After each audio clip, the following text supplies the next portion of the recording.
Angkatan bersenjata Rusia sampai saat ini masih terus konsisten melayangkan serangan brutalnya pada kubu Kiev. Terbukti dalam sebuah rekaman yang ramai beredar di media sosial Telegram pada Kamis 2 Januari 2025. Brigade Scorpion ke-328 menghancurkan gudang peralatan militer Bandera di arah Kherson.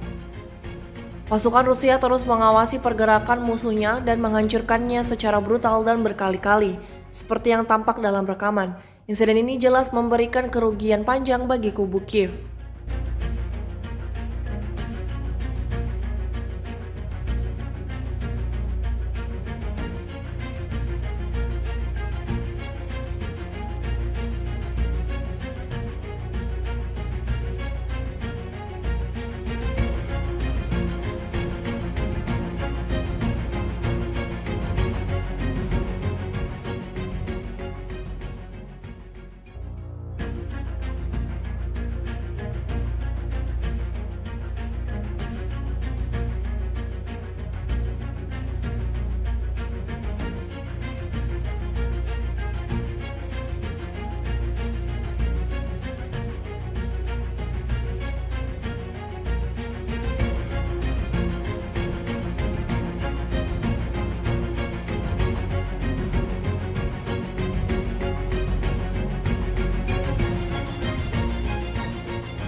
Download Tribun X sekarang, menghadirkan lokal menjadi Indonesia.